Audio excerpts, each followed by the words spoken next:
Hello, everyone, and welcome to Lacan Salon Speaker Series.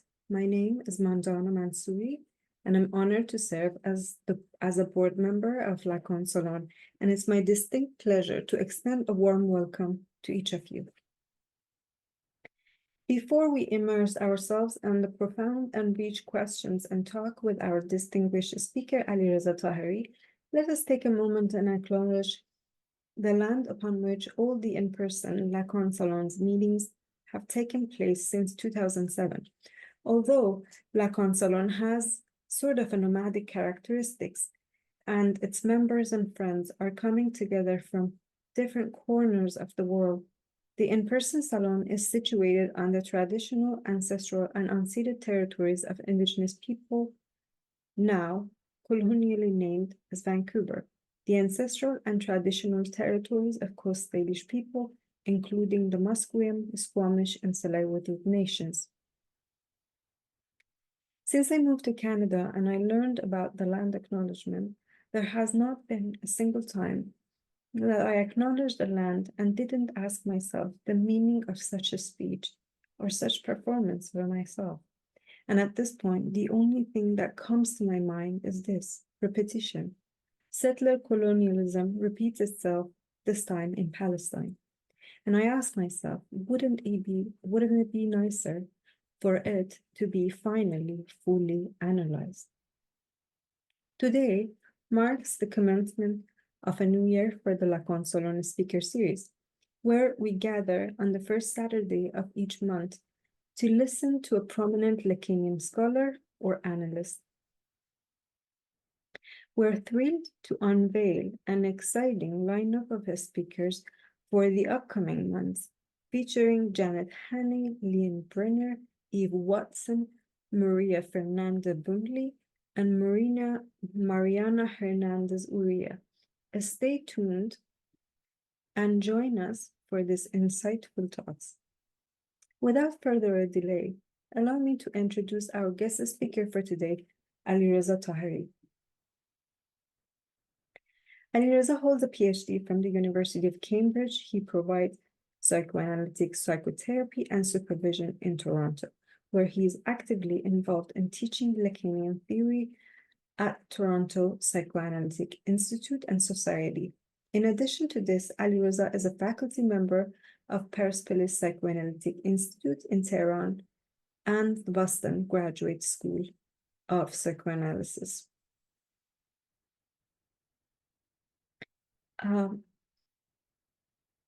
He's also engaged in writing articles and books on philosophy, psychoanalysis, film, and literature.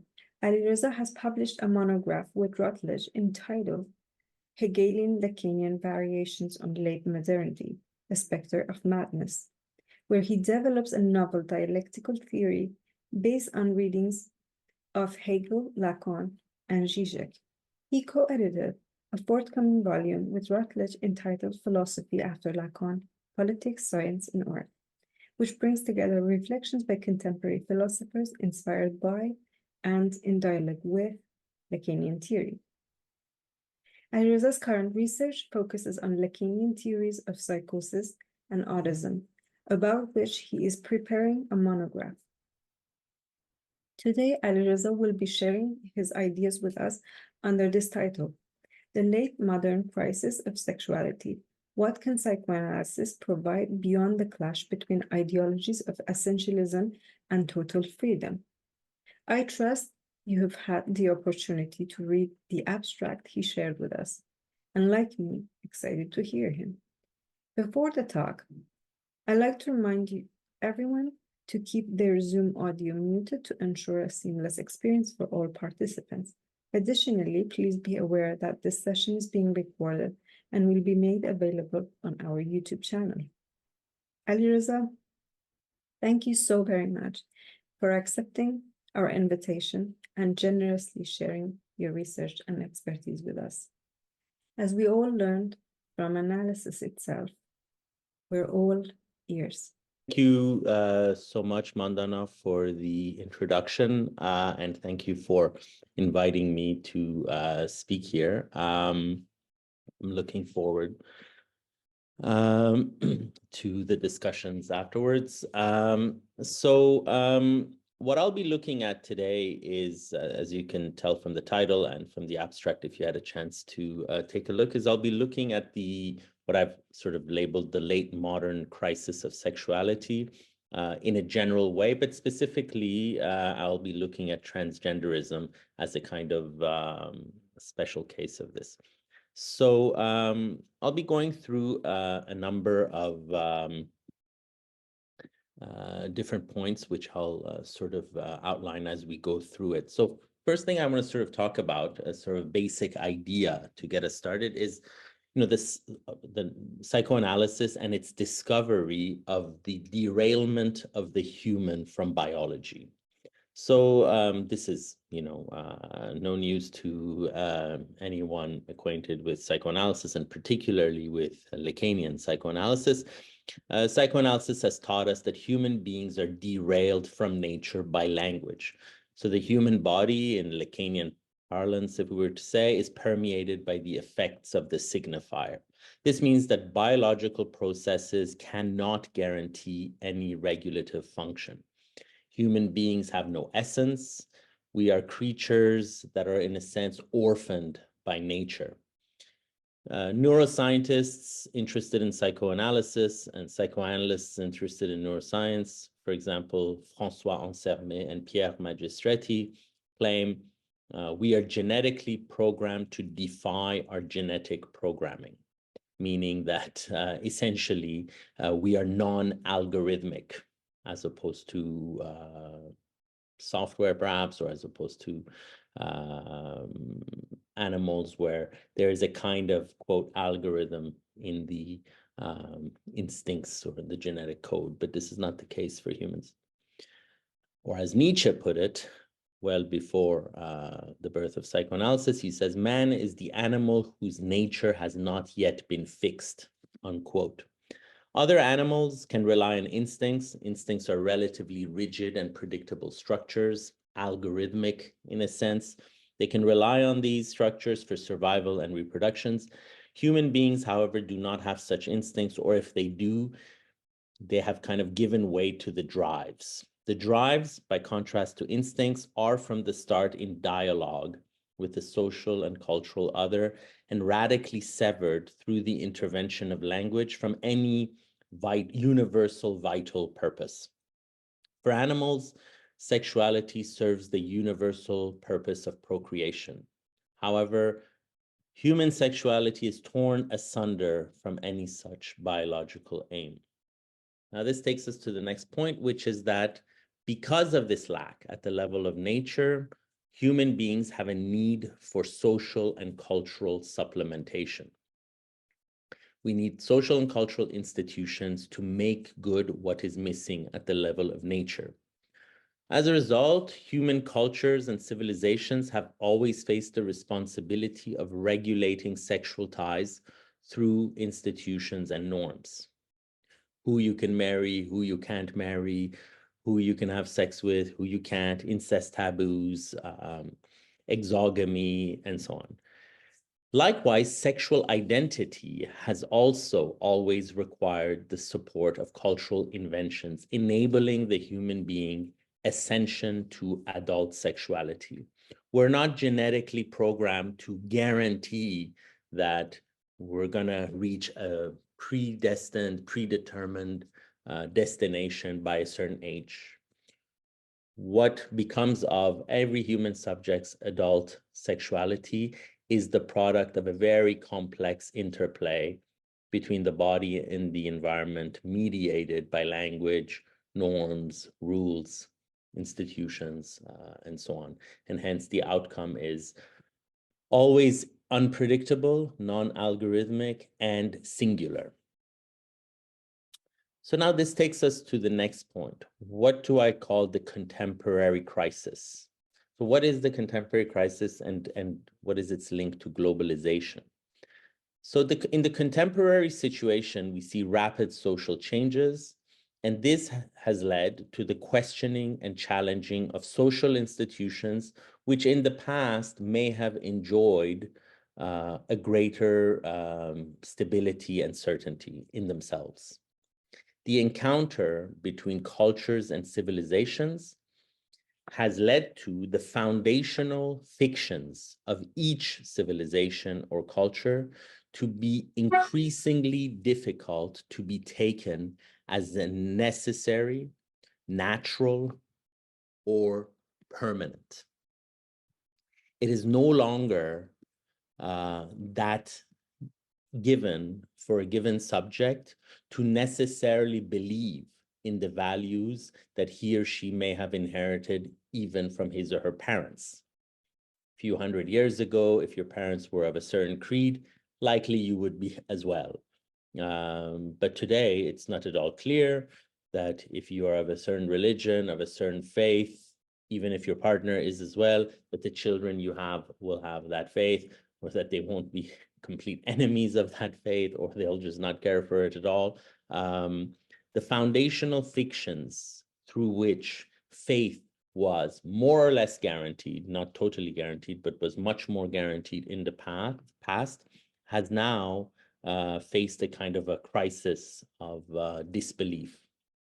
The appearance of truth and necessity that social institutions held in the past is currently losing credibility. One of the consequences of this loss of faith at a kind of, let's say, political level is what Samuel Huntington called the clash of civilizations. But to be more precise, to kind of refine his thesis, Zizek speaks not so much of a clash of or between civilizations, but a clash within each civilization.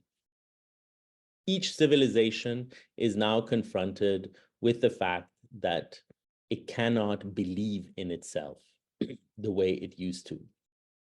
It's a kind of internal struggle, which may manifest as a struggle with a kind of imaginary other, but essentially it's an internal conflict within each civilization. And what this leads to, possibly, is fanaticism and tribalism as a way to cover over the lack in belief. Fanaticism is the symptom of an internal disbelief in oneself.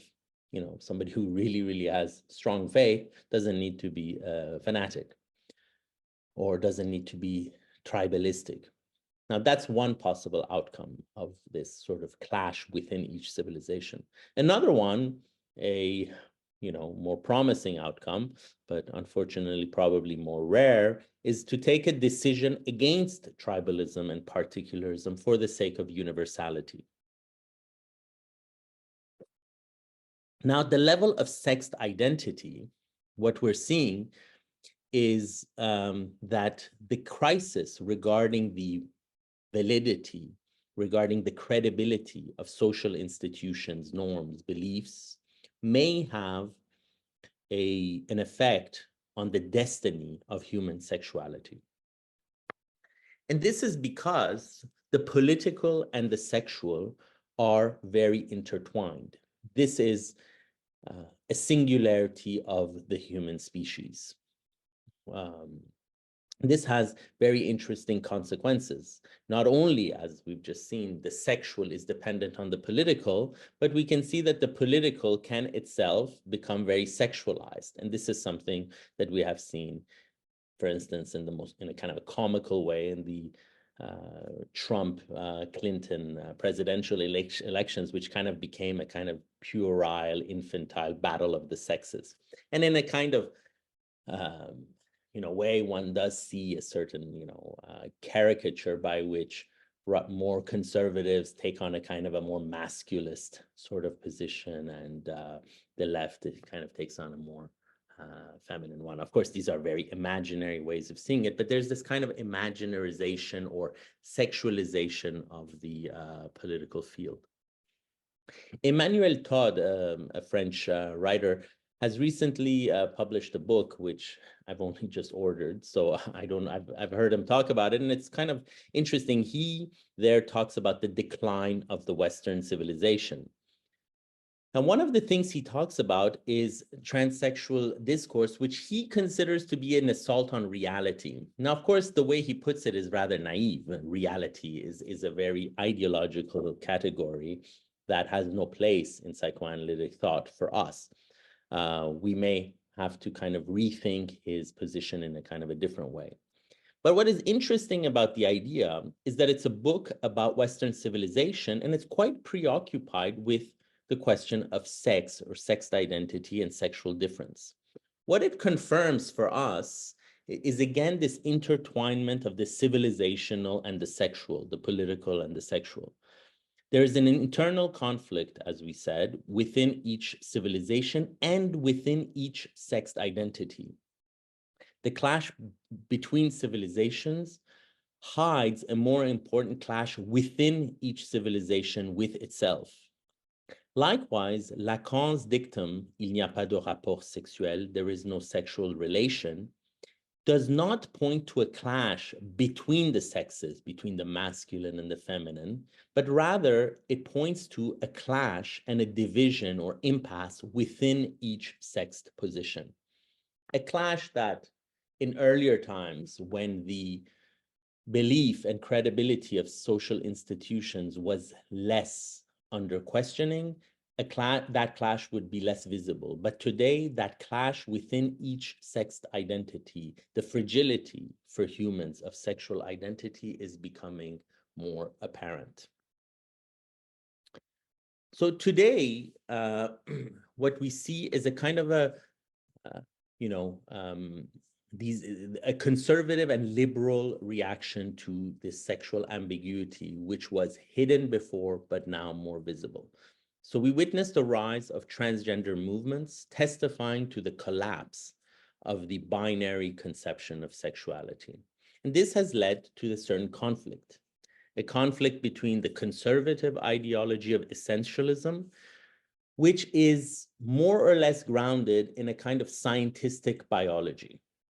There's a kind of denial of the fact that something other than biology provides the explanatory force for understanding gender, which is quite peculiar because they are very obsessed themselves in an angry way about gender dysphoria and trans, etc. So they see that the phenomenon is manifesting itself, but then they continue insisting that biology has the last word for human sexuality. But if it did, why does this manifest itself?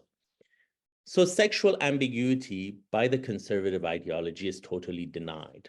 And sort of the figures we see here are Jordan Peterson, Ben Shapiro, Joe Rogan, sort of often in a kind of funny way. And this kind of, again, shows this imaginarization by which the whole question of sexual ambiguity and transgenderism is being looked at today.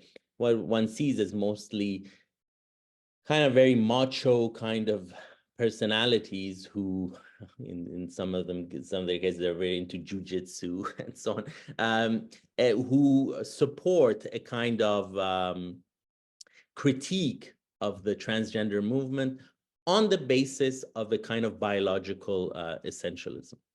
On the other side, we have the liberal ideology of total freedom from the constraints of the body. Here, sexuality, rather than being reduced to biology, we go to the other end of the pole. It's reduced to a social construct that can, according to them, and should be undone. We have to be freed from the social. The anatomy and body are radically denied, and there's a kind of illusion of freedom of choice that is encouraged. There's a celebration of a plurivocity of genders and sexual orientations, as is attested to by the LGBTQ+ movement. So in the first case, the conservative case, human sexed identity is considered to emanate from within as a necessity. It's internal and necessary, according to the conservative view. This is the whole point of essentialism. Essentialism takes the category of necessity and that which is internal. The human being is said to be necessarily and innately predisposed to a certain inclination. If you're born with a penis, you're going to be predisposed to doing this and that and the other. And if you're born, with female genitals, you're going to be predisposed to something else. In the second case, the liberal ideology, human sex identity is considered to emanate from outside and contingently. It's external and contingent as opposed to innate and necessary. Social constructionist views bring together the contingent and the external. A subject is said to be this way because of a particular externally imposed norm or experience. Now, the psychoanalytic perspective is quite distinct from both of those. It provides us with an alternative beyond these two options. So by contrast to the conservative and liberal ideologies, psychoanalysis considers human sex identity to emanate from outside, but as a necessity. It's kind of this paradoxical category. Human sex identity is external and yet necessary. So this seems like a contradiction. But I think contradictions are the way in which thought is pushed forward. This is what Hegel's view was. Hegel believed that every contradiction, the confrontation with the encounter with the confrontation requires consciousness to push and open itself. And, in a sense, when we think about Lacan's topology, the Klein bottle, the Mobius strip, the torus, what we see is Lacan's effort or his attraction to these objects because they're kind of paradoxical when viewed from the perspective of common understanding. So he's kind of pushing our imagination to go beyond these two points of view, which I consider unsatisfactory. So with this seemingly contradictory idea of external necessity, we reach the idea that the human being's essence, much like the torus's center of gravity, the donut's center of gravity, lies outside of him or herself. So first, psychoanalytic theory, sexual difference is neither reducible to biology, nor neither reducible to sex, let's say, or biology, nor to gender or culture.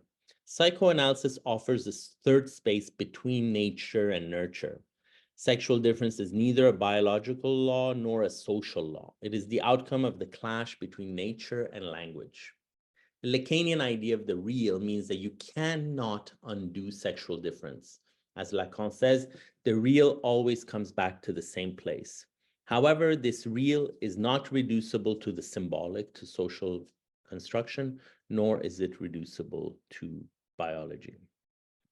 So how, according to psychoanalysis, according to a certain way of conceiving psychoanalysis, is human sex identity achieved? In the classical model, the classical psychoanalytic model takes two sort of givens. There's a sort of anatomical sex, which is considered necessary to consider, but not a sufficient condition because for psychoanalysis, the body alone cannot at all explain the whole of what is felt sexually. The child must learn to inhabit his or her body. As Lacan says, we are not our body, we have our body, and we have to learn to be its owner in some sense. And of course, people sometimes experience their body as quite foreign. There's also, so there's an anatomical given, let's say, and a psychical process that goes with it. The bodily given is, children discover that there are two sexes. This is very intriguing, enigmatic. They wonder why. Children are not born knowing anything about all this. That's why it's always puzzling to them. If you listen to children, they talk and think a lot about sexual difference. And they're eagerly waiting to grow up. Why? So that they can finally figure out what the reason is. And then the psychical factor, Christian Flavigny explains, the French psychoanalyst, the psychical factor, of course, we know this from Freud, is identification. The child seeks a guarantee through identification on how to be a certain gender, looking at the father or the mother to sort of get an idea. So identification is the means by which something like masculinity or femininity are transmitted to the children. But of course, identification, Flavigny explains, is an impossible task because identification requires that we refer to our parents, to be loved by them, to be like them. But at the same time, children need to affirm themselves by opposing themselves to their parents, by separating. So it's a kind of an impossible, difficult, or at least complicated process, which of course we all know Freud called simply the Oedipus complex, which is a category of classical psychoanalysis, perhaps the category of classical psychoanalysis. At the end, all that is required is a kind of a more or less satisfactory outcome, what we could call, quipping Winnicott, a good enough identification. So what then are the sources and causes of the wish for sexual reassignment? And of course, one has to go case by case and listen to the subject, listen to the singularity of that subject to see what it is that they are seeking. But certain things that one sees is there's a source of this wish rooted in infantile omnipotence. The desire to be able to change sex is a kind of manifestation sometimes of infantile omnipotence, or what we would say in a more Lacanian parlance, of a rejection of castration, which is linked to this idea of omnipotence. Liberal ideology supports this infantile omnipotence. Another source that Christian Flavigny particularly is interested in is the failure of transmission and identification. He holds that the desire for sexual reassignment sometimes hides a huge disappointment in the parent-child relationship. He sees this demand or desire as a symptom of the fact that the good enough identification didn't occur, a certain disappointment in the encounter between the expectations of the parents and the child. Something in the transmission of sexed identity was interrupted. There was a certain break. And when we see this sort of idea, not in relation to transgenderism, but when Lacan speaks of psychosis in Seminar 3, he talks really about the question of filiation, of transmission from generation to generation, and the type of ruptures that can occur within that transmission.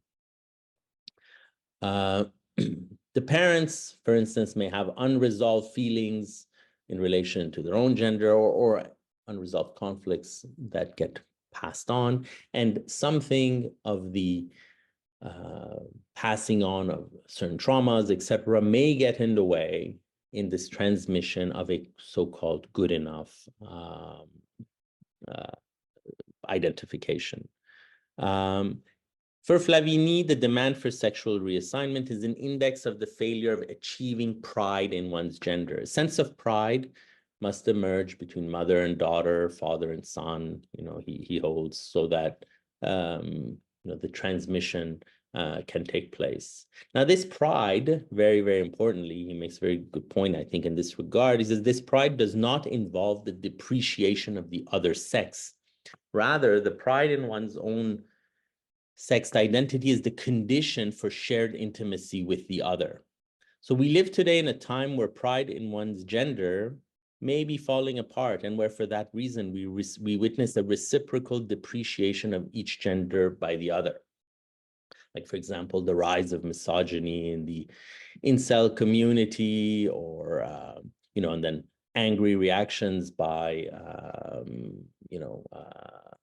by counterparts. And so there's this kind of, again, to go back to the sexualization of politics, we see that there's this kind of battle of the sexes happening, in the intellectual field as well. You often see these YouTube videos of Jordan Peterson smashes feminists, or I don't know, these kind of silly, puerile debates, which look like they're supposed to have an intellectual conversation, but at the end you see it's again this kind of puerile return to a kind of kindergarten battle of the sexes. Is it better to be a boy or a girl? Of course, they're not explicitly saying that, although they are almost sometimes explicitly making it that way.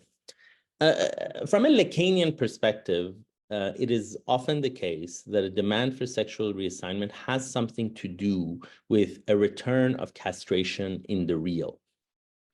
So there are cases, and by no means all the cases at all, but there are certain cases where the demand for sexual reassignment is tied to a general psychotic phenomenon,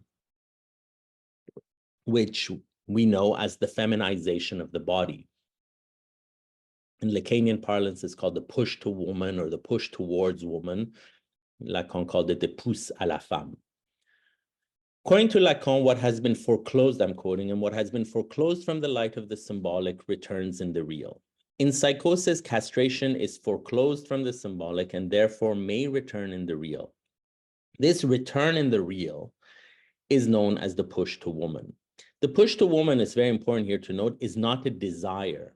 It is a delusional pressure to change into a woman. Freud tied paranoid psychosis to repressed homosexuality.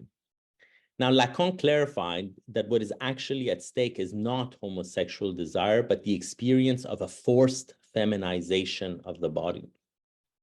So against Freud, Lacan argues that paranoia is not a homosexual phenomenon, but rather is a transsexual phenomenon. Now, another way to understand this idea of the feminization of the body and the castration in the real is to recall the four fundamental fantasies that Freud uncovered: the castration fantasy, the primal scene fantasy, the seduction fantasy, and beating fantasies. Now, what Freud also discovered is that all these fantasies reach a kind of respite or a kind of limit through the development of a kind of fifth fantasy, which is the fantasy of the symbolic murder of the father, which he puts forward in Totem and Taboo. So this fantasy puts a limit to the castration, primal scene, seduction, and beating fantasies. What we see in psychosis is a subject who has not developed, who has not been successful in elaborating a fantasy of the symbolic murder of the father. And therefore, he or she is prone to a kind of uncastrated form of those four fantasies aforementioned: castration, primal scene, seduction, and beating fantasies. So the psychotic castration fantasy, unlimited by the fantasy of the symbolic murder of the father, is experienced sometimes by some psychotic subjects as a feminization of the body, as the idea that the penis has to be literally removed. Lacan famously said in his much later teaching, he said, "Je dis ce qu'il n'y a pas. I say what there is not." And this is denoted by the signifier of the bar on the A. What does he say is not? The other does not exist, there is no sexual relation, and the woman does not exist. Three very central statements of negation in Lacan's corpus. For the psychotic, these negations are not receivable. For the psychotic, the other exists, there is a sexual relation, and the woman exists. For example, Schreber. So, because these negations are not inscribed, the psychotic subject may feel forced to make the persecutory other exist, may feel forced to create a sexual rapport with the other, and may feel forced to embody the woman. We have to recall that for Lacan, in the signification of the phallus, he makes it very clear that castration always means the castration of the mother or of the other. This is what is unbearable for the psychotic. The psychotic will then feel forced to be the phallus for the mother in service of this radical denial of the mother's castration.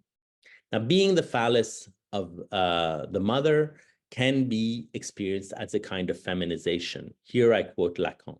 Unable to be the phallus the mother is missing, there remained the solution of being the woman men are missing.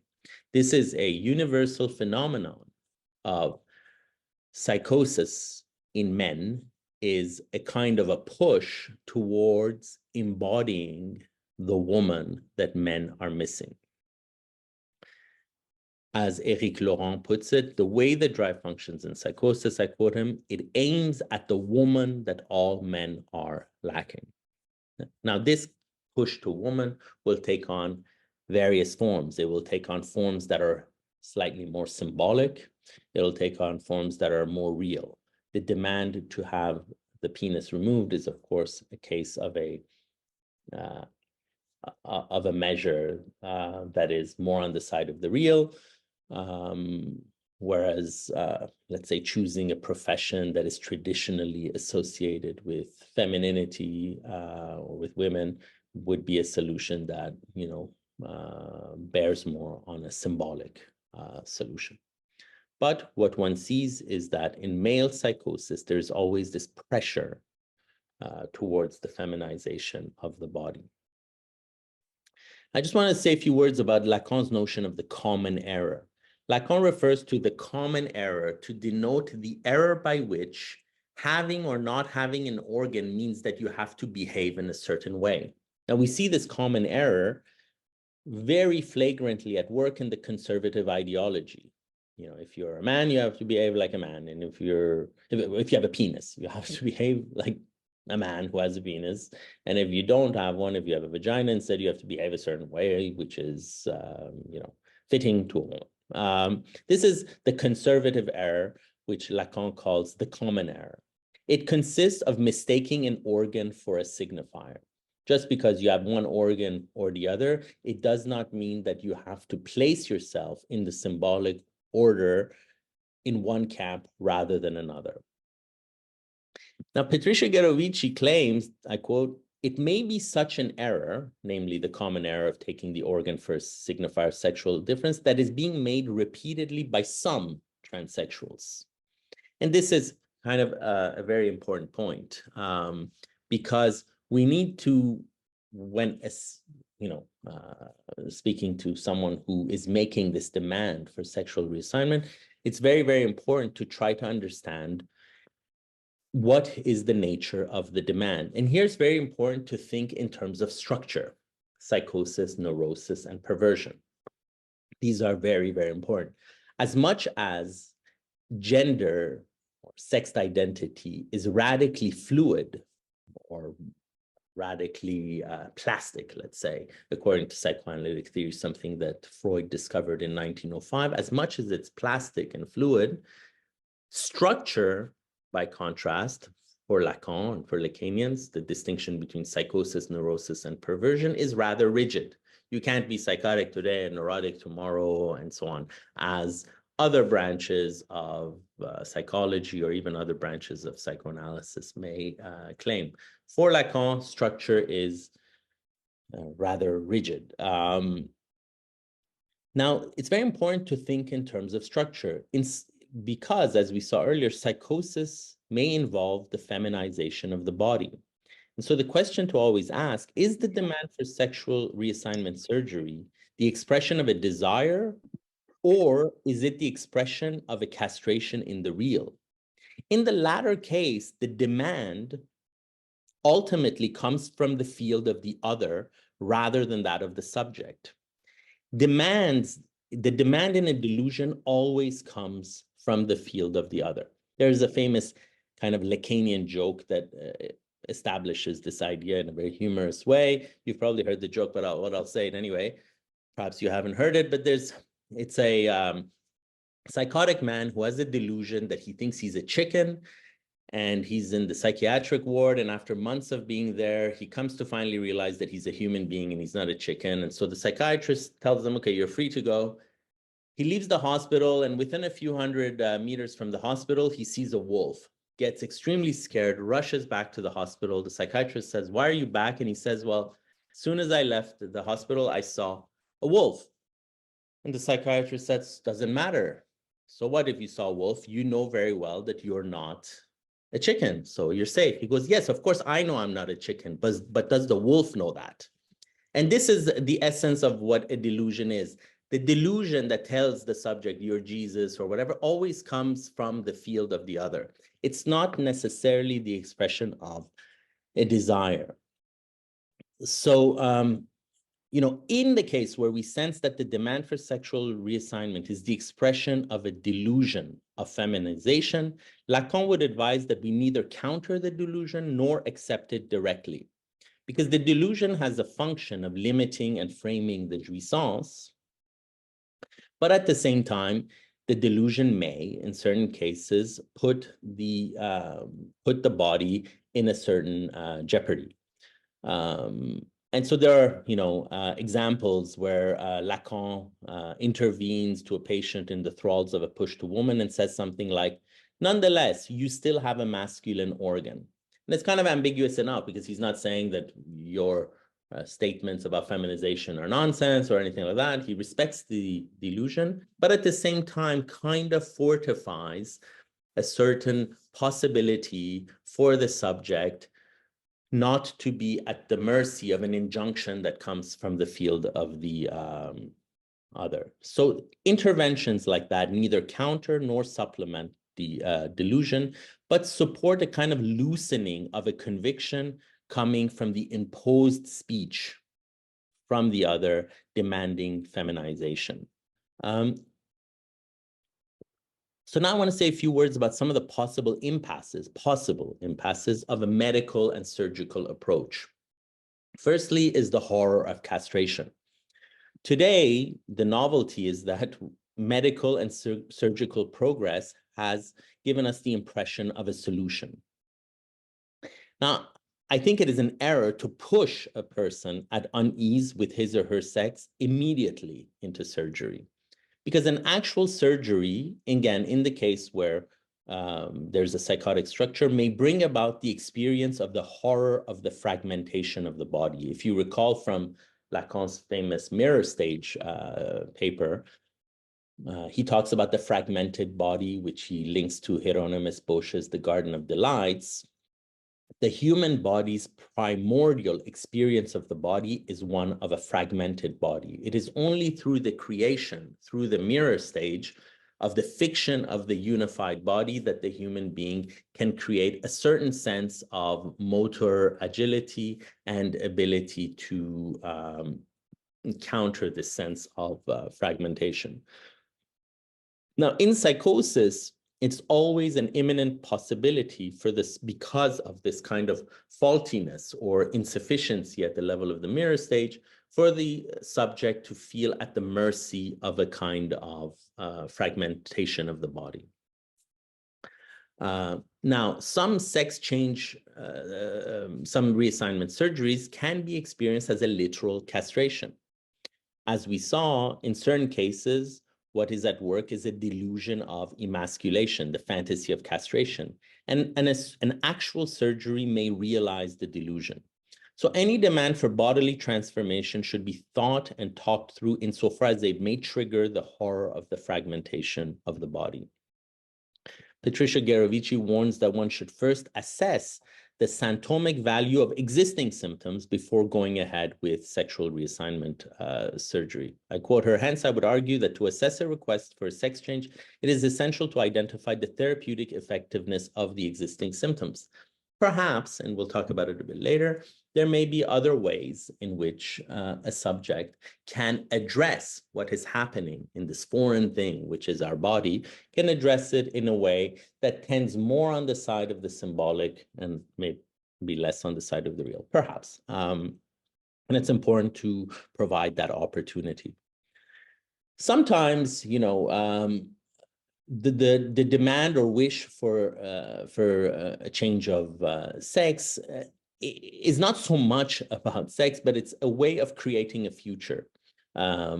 In psychosis, there is a kind of a very different relation to temporality. And for some psychotic subjects, it seems like time has kind of completely stood still, and the promise of any future is completely absent.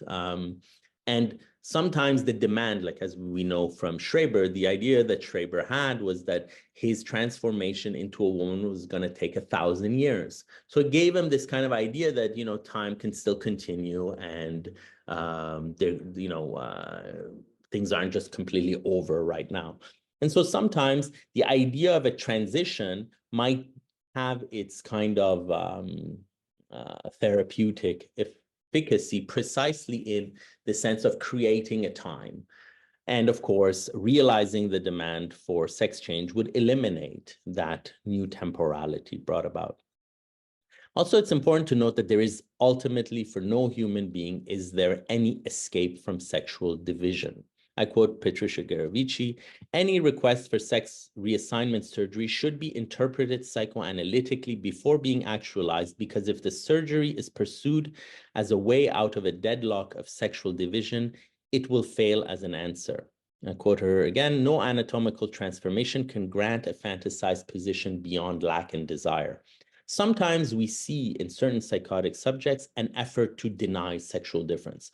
This can take the not so drastic or sometimes quite drastic forms of obesity or even anorexia, where in both extremes, where the body becomes extremely thin or very overweight, what happens is that the secondary traits that mark sexual difference become kind of eliminated.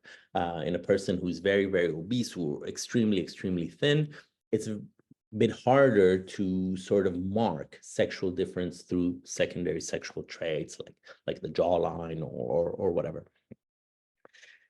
Also, the body is not a commodity, and you know, Patricia Geravici here sort of speaks about this, and she ties transsexualism to the ideology of free choice in a market society, and reminds us that we should not treat the body as a malleable commodity.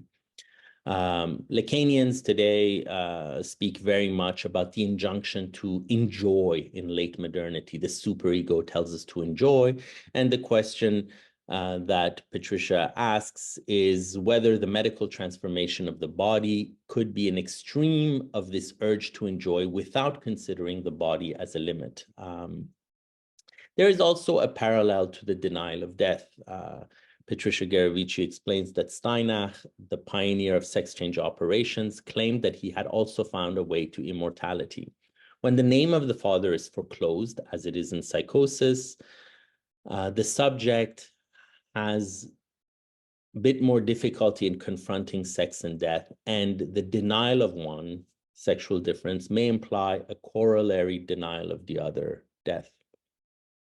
I want to say a few words about the relation between religion and transsexual discourse. In Iran, Iran, I think, is second only to Thailand in numbers of sexual reassignment surgeries a year. Iran is a place that a lot of Europeans who wish to have their gender changed go to Iran, because I say because, as you may have guessed, I'm of Iranian origin. There are many great doctors there with a lot of experience and expertise in this. That's quite surprising. In 1979, when the Ayatollah Khomeini succeeded in establishing the revolution and bringing about the Islamic Republic of Iran, one of the first things that he did is legalize and support sexual reassignment surgeries. But in Iran, being homosexual is punishable by death. So, you know, sometimes jokingly it has been said that Iran is the hell for homosexuals and the heaven for the transgenders. Now, the simple and I think erroneous interpretation is that, you know, that through this, Khomeini was trying to avoid homosexuality by, you know, he had confused transsexualism with homosexuality and said, well, you know, if you prefer men, then just become a woman, and this way at least you avoid being homosexual. I think this is a simplistic interpretation, and perhaps we can find the answer elsewhere by positing a kind of kinship between theology and transsexual discourse. Religious and transsexual discourse understands sexual difference in black and white terms. Patricia ties the denial of castration, Patricia Geravici ties the denial of castration to a more general denial of the body, which she links to the rise of religion. I quote her, "Today's ideology of choice cannot be considered in isolation and should be viewed within such a global religious framework." So it's no wonder that transsexualism has been so convincing in the United States and Iran, two countries which, despite all their differences, they're two countries where religious pressures on politics prevail. In transsexualist memoirs, Patricia Geravici notes, there's always an appeal to nature. One always finds a reference to the alleged error in nature that must be corrected through surgical intervention. So there's an inherent essentialism in some demands for sexual reassignment and to religious discourse. There's a reference to nature, and also concomitant with that, the organ, the penis, is equated with a signifier. In both religious and transsexual discourse, we see the common error at work, as we see in the conservative ideology. European secular democracies, Patricia Geravici notes, limit individual choice. The lesson that has been taught to us by hysteria against the common error of equating the penis with a signifier is that, and I quote Patricia, "For the unconscious, somebody with a penis can be a woman, or somebody without a penis can be a man." This is the lesson of psychoanalysis, which is that you don't have to be a man. You don't have to have a penis in order to be a man, and you don't have to have a vagina to be a woman. The body and the mind don't absolutely have to match. Now, another point that I want to talk about here is the impasses of social recognition. Social recognition, education, legal measures are all very important to reduce and hopefully eliminate the persecution of people suffering from gender dysphoria, wishing to have sexual reassignment surgery, and so on. However, the solution cannot lie entirely with this emphasis on the social or external aspect. Social recognition and respect are not sufficient, though there is a need for it. So social recognition and acceptance in schools or in any other institution may postpone the problem, but it cannot solve the deep sense of disarray and discontent.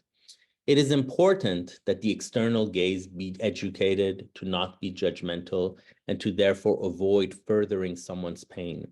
However, this gaze, the judgmental or otherwise external gaze, is not the original cause of the pain. It is not only a matter of changing the big other's gaze. At the end of the day, we have to remember the big other does not exist. The idea that the problem may be solved through social change has kind of the structure of a paranoid idea. In a way, a kind of general definition we can give of paranoia is to project an internal conflict outward, to proceed and then proceed by trying to change the external world. This is the kind of mechanism of paranoia, which involves a kind of foreclosure of castration. And this is, I think, a very important point that I'd like to talk about, is the contemporary foreclosure of castration. Castration, symbolic castration, requires accepting three principal differences for social coexistence: generational difference, sexual difference, and power difference. So generational difference involves parental transmission. Now here, Flavini talks about this. He says that today it is often considered that transmission to the child for the sake of ascension to sex identity is today often seen and considered as a violence or imposition. He claims that gender theory would perhaps put forward such an argument. And against it, he says that this argument forgets that the absence of a transmission from the parents is not freedom, but it is a kind of abandonment. The identification transmitted from parent to child is not force. It's not violence. It is a condition of growth. Christian Flavigny argues, in his book is kind of interesting because he's sort of pinning and what he calls American ideology against French. The name of his book here is Aider les enfants transgenres contre l'américanisation des soins. So helping transgender children against the Americanization of care. So it has a kind of highly critical view of, what he considers American ideology. There are a lot of good points nonetheless in this kind of opposition, which is a little bit black and white the way he puts it, but he does put certain interesting points. American culture, he argues, fears that assigning a gender to a child is violence. But then the question is, does giving a name to a child, is that also violence? So this generational difference, the undeniable need and undeniable fact that no matter what, something needs to be transmitted from parents to child. Adolescence then becomes the age from which onwards the child, the subject, can decide what of that which has been transmitted to her or to him, she or he will decide to take.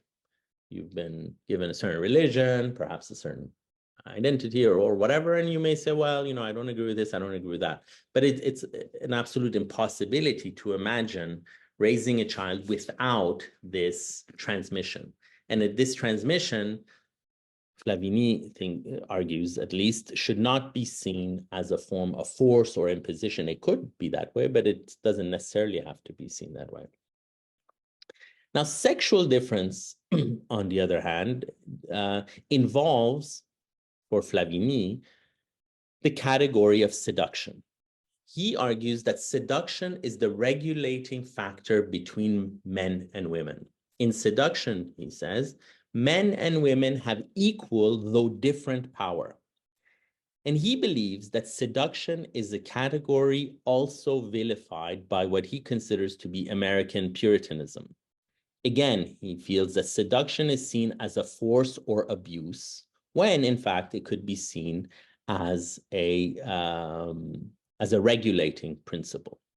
So this misrecognition of seduction as abuse is the effect of the power of the fantasy of seduction that has gone wild. If you recall, there's the beating fantasy, seduction, castration, and primal scene. When any of those fantasies go wild, that creates jouissance, and we get a phone call in our office from somebody who needs help, who's essentially saying, somebody calls us, is, can you help me reduce the power of fantasy so I can get some respite? It's a big ethical moment when a person picks up the phone and calls any kind of clinician. It's the moment at which they say, maybe I have some part in this. Maybe it's not just everybody else that's doing this to me or doing that to me. Maybe there's something I can change.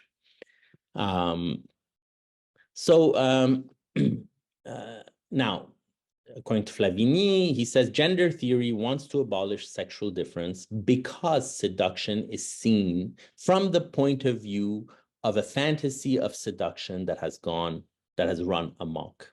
So dissymmetry is misconceived as inequality.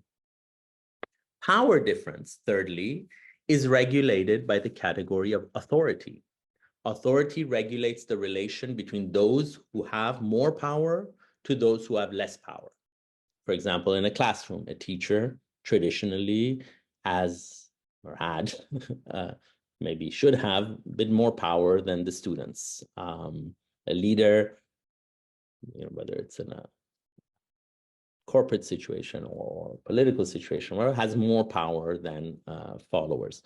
Without the functioning of authority, the family or society or a given institution may fall apart. All authority today, authority in a certain general way, especially parental or perhaps paternal specifically, authority is misperceived again as force in the American ideology.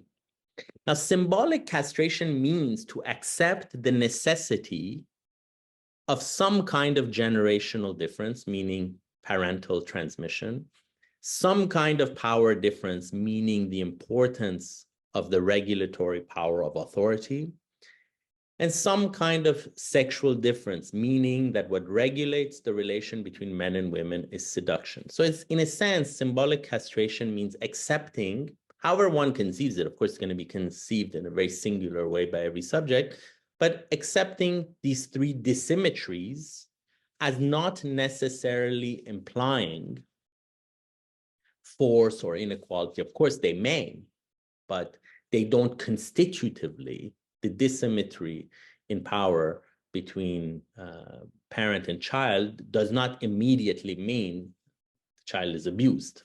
It could mean that, some and many children are, but it doesn't in itself constitutively imply that. So what we see, to summarize, is that today parental transmission sometimes is seen as just violence. Authority is seen as force, and seduction is seen perhaps as abuse. Dissymmetry is misconceived as inequality. So because it denies symbolic castration, the liberal ideology can sometimes experience it, this castration, as a violent imposition from the real that it must oppose. And this is kind of, a sort of, let's say, constitutive paranoia of that position, is how do we come to terms with this fundamental fact of being human, which is that we have to reckon in some way or another, each in our own way, making use of some social resources, making use of family resources, making use of personal resources, but we all have to, in some way or another, come to terms with symbolic castration, which implicates us immediately in three types of difference: generational, sexual, and power difference. And how can we avoid imaginarizing these differences as violent imposition, abuse, force, etc.? Of course, when that is what is happening, it's very important to recognize it as such and put an end to the abuse, etc. But it's very important not to imaginarize these differences a priori in that way.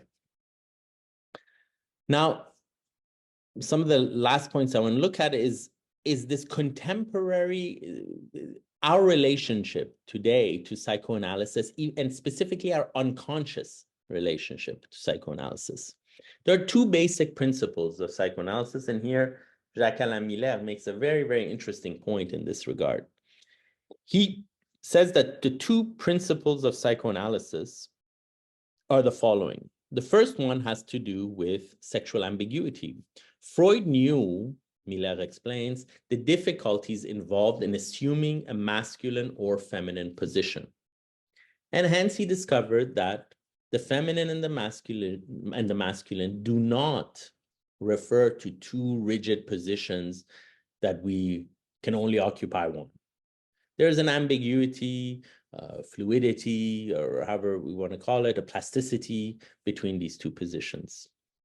That's one essential discovery of psychoanalysis. Another very important principle of psychoanalysis, having less to do with the theory, but having more to do with the practice, is the invention of the technique of free association with the aim of hearing a subject's unconscious. Today, with the influence of gender theory and postmodernism, these two psychoanalytic principles have been inherited, but they have been given, according to Jacques-Alain Miller, an infantile twist. It's a rather controversial idea, but I think there's some merit to the idea. He says that sexual ambiguity has been transformed into the idea of gender fluidity and into the idea that you can be anything you want. And this takes us back to a point made earlier in the talk, that sometimes the wish for sexual reassignment surgery is rooted in a kind of infantile omnipotence.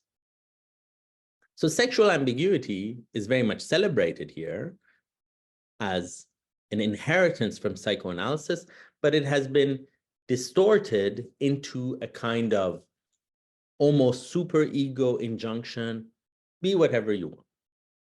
Free association, on the other hand, speaks about the speech and desire of the subject, not for the sake of uncovering the unconscious, but we've inherited the, let's say, the value of free association as a means of elevating the speech and the desire of the subject to a sovereign demand that must be satisfied. So in both cases, satisfaction, the satisfaction of a demand, the satisfaction of a wish, the satisfaction of being in a sovereign position where everything we say is taken as a demand to be satisfied. In both cases, satisfaction has taken the place of exploration, the exploration of the unconscious, which is the essential goal of the practice of psychoanalysis. Now, through this distortion of these essential basic, or these two basic principles of psychoanalysis, through this distortion, we have what we witness is an effort to deny castration rather than accept it. Now, the psychoanalytic approach, by contrast, emphasizes psychic elaboration. Now, this requires confronting lack. Now, we dismiss something as biological or social as a way to avoid the exploration of the emotional pain tied to lack. So if we say, for example, oh, autism, it's a genetic situation, or schizophrenia, or you know, whatever.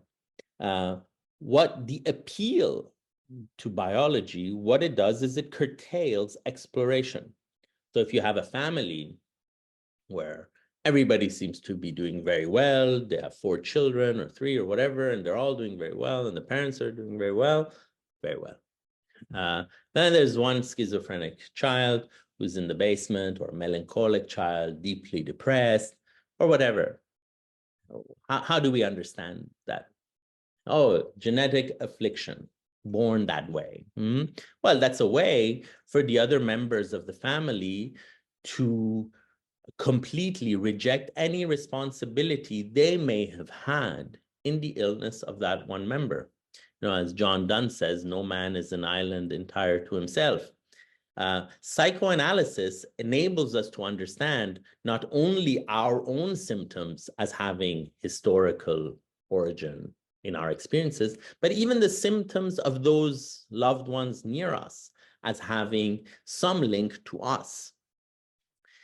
Karen Barad, in her absolute masterpiece called Meeting the Universe Halfway, she takes up the idea in quantum mechanics of entanglement, how particles can be entangled even if they're you know, very separate, or how more specifically there's an entanglement between the apparatuses of observation and the things supposedly under observation, and says that it's a unified phenomenon. We don't have a microscope or whatever looking at an electron. The microscope and the electron together constitute a unified entangled phenomenon. She takes this idea of entanglement to its ethical conclusion in a very brilliant way, and says that we not only have to take responsibility of our own lives, but of all those to whom we are entangled.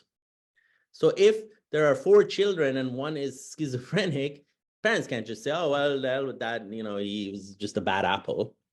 And this is, I think, very important to understand, that the reference to biology is a way of avoiding the responsibility that we all need to take for our entanglements, which I think that Karen Barad did an absolutely masterful, put forward a masterful argument of that, of starting with quantum mechanics and then finally taking us to the human realm, where she speaks of this entanglement. So we dismiss things as biological or social, etc., in order to avoid the exploration of the emotional pain tied to lack. For psychoanalysis, in seminar 20 specifically, in seminar 11, let's take the 4 fundamental concepts of psychoanalysis, Lacan puts forward 2 lacks. There's the lack at the level of sex. We can't have simultaneously both sexes. We can enjoy a bit both positions here and there, but there's a certain castration, a kind of accepting of a kind of a limit. imposed by the body. And then there is also a lack at the level of life. We cannot live forever. From the moment we're born, there's a kind of the seal of mortality. Interestingly, sex and death, Lacan argues in that same seminar, are linked together. Death only exists for sexually reproducing organisms. Those who reproduce through mitosis, cellular division, the same genetic code keeps going on forever. So there's a kind of immortality tied to the fact that precisely reproduction is not sexual, it's through division. But when you reproduce sexually, half of your genes go on to the next generation and half of your partner's genes go on, and your genome is gone for good. And so sexual reproduction and mortality come together. These are two lacks at the level of the real that Lacan talks about in a very surprising way, because up until seminar 11, lack was always understood as belonging to the symbolic order. Language imposes a lack, etc. But there's also a lack at the level of the living being. Psychoanalysis wants us to confront these lacks, wants us to explore the emotional pain tied to lack. Rather than try to change the other's gauge for social recognition or change the body through surgery, psychoanalysis listens to the unconscious. So the child's claim, I am of the other sex, is a statement that requires interpretation. I don't know if anyone here has seen the documentary by Lifshitz called Petite Fille, Little Girl. It's a documentary about a child born as a boy who makes this sort of demand for changing his gender quite early in life. It's an interesting documentary to watch, but what we see in the documentary as the parents, etc., are confronted with this situation is that precisely the space for the child to speak and explore what's going on, and for the parents to explore more the symptomatic value. By that, I mean symptomatic as something that needs to be interpreted and understood and talked about. This is very, very important. This is, I think, the missing ingredient in that documentary is that in a very, very uncanny way, the documentary interviews the father, the mother, the psychologists, even the siblings of this child, but there's hardly any engagement with the child, with Sasha. And so the child's claim, in this case, Sasha's claim, but any child's claim, I am of the other sex, is a statement that requires interpretation. Every demand requires interpretation insofar as a demand is a site of alienation.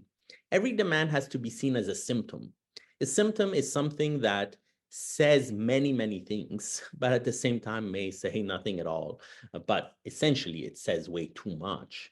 And if we start thinking in terms of symptom, looking at demands as symptoms and not just as expressions of things that need to be immediately satisfied or vilified, but looked at as a symptom, then we're on the psychoanalytic path. And this is, of course, I believe, an approach, going back to Nietzsche, who we quoted at the beginning, that originates in Nietzsche. In Beyond Good and Evil, paragraph 32, Nietzsche makes an incredible point. He says that morality initially was concerned with the consequences of actions. If an action had a good consequence, it was considered good, and if it had a bad consequence, it was considered bad. Then, he says, we developed to a more sophisticated morality that looked at the intention. If the intention was good, great, regardless of the consequences. And if the intention was bad, again, regardless of the consequences, that's what we chose. But he said it's time that we go further and we look at things in terms of their value as a symptom. Because every intention, he said, is so overdetermined. And it's incredible. He actually uses the term symptom. And this idea of overdetermination, a central concept of psychoanalysis, is very, very important. It will not only change, it's not only central to the clinical practice for us, but it can completely change our view of ethics and of the legal system if we just consider that things are a symptom of. So that psychotic child that I sort of spoke about kind of as an example, it's made up example, is a symptom within the family, a symptom of the parents, a symptom of the siblings, perhaps a symptom of a larger social situation, and not just an isolated phenomenon unentangled with the rest. There's a kind of a comic sort of example of this sort of over-determination behind a demand is there was apparently, I was told this, it's rather anecdotal, but it's quite humorous, that there is there was a doctor in France who he was a plastic surgeon, and he sort of did all sorts of different plastic surgeries. And after a certain time, he noticed that there are some people who come in, some women who come in and want a nose job, but the particular way in which they phrased it really stuck out to him. They wouldn't say, I would like a nose job or something like that. The specific phrase was, je voudrais un nouveau-né. I would like a new nose. But nouveau-né means new nose, but it also means newborn, just spelled differently, but they're homonymous. And he heard it a number of times, and then he made the decision quite wisely that if the demand for the surgery was made in that particular phrasing, he would suggest that the person go and discuss it with a psychoanalyst first, because perhaps there's a kind of alienation of desire here, and that something else is desired, and not the new nose, but perhaps a child. Very, very important. If we think symptomatically, if we think that everything we say, every lapsus, every error, every demand, everything that we do could possibly be a symptom, then we have to acknowledge over-determination and acknowledge that there are vast meanings hidden behind things that a purely social perspective or a purely biological perspective will ignore. So writing, as a symptom, so the psychoanalytic approach will sort of hope for solutions that will rely on some symbolic resources and not just only real ones. So the psychotic passage à l'acte often occurs when the subject is confronted with the other's lack. Recall, for Lacan, the problem of castration is always the other's castration, something unbearable to the psychotic. And this is precisely why the psychotic transsexual feels forced to be the woman that God or all men are lacking. When I say God, I'm obviously referring to Schreber. A symptome, what Lacan Seminar 23 calls a symptome, allows the subject to reach some respite from this obligation of being the woman that God or men are lacking. It allows, I quote Patricia Gerovici, the subject to build creatively around the other's lack rather than reject that lack outright. Patricia speaks of a textual embodiment and of a recapture of the body through writing. Writing, and this we see, with Schreber, his memoirs, but others as well, writing is necessary for a full embodiment to be accomplished. It's not enough just to have a sexual reassignment for the embodiment in the new body to take place. A writing is very crucial here. It provides the symbolic coordinates through which a symptomic mirror stage can take place, a new mirror stage happening as the subject is writing. The autobiography gives the author, I quote Patricia again, its true face. She speaks here, Patricia speaks of an ego scriptor to highlight the way writing functions as a way of refashioning the ego, which is threatened with fragmentation. So one last point I would like to make before ending and opening the floor for discussion is that Freud, it's a very important point, is that Freud discovered psychoanalysis through his work with hysteria. The hysteric had a bodily symptom which the doctor, Freud, was able to discern a psychical conflict. Lacan's matheme of the discourse of hysteria shows us that what is produced in the discourse of the hysteric is a new knowledge. That new knowledge was the body of psychoanalytic knowledge produced through the hysteric symptom. Today, in our contemporary situation, there are two trends. Firstly, we are moving back in the direction away from the psyche back to the body. This is the direction opposite to Freud's movement. Freud at some point said, this doesn't have anything to do, this symptom is a symptom that needs to be heard. There's an unconscious behind it. This is not about the biological body. This is about a libidinal body that needs to speak and needs to be heard until it no longer needs to speak. Today, we are moving back in the direction away from the psyche towards the body. Psychoanalysis is cast aside and surgery is taking its place. We have a kind of infantile, omnipotent demand for a magical solution through science and biomedical engineering, rather than psychical working through, or rather than a combination of the two. Secondly, we are moving in the direction of political activism to solve an intimate personal problem with the hope of changing the gaze of the other, which is of course important, but it would obviously be insufficient if we just stop there. Psychoanalysis is suffocated between these two approaches that neglect the intimate. Psychoanalysis is thus a praxis that is based neither on surgical and biomedical intervention, nor on social and political activism, but on listening to the unconscious. Thank you. If there are any questions, please.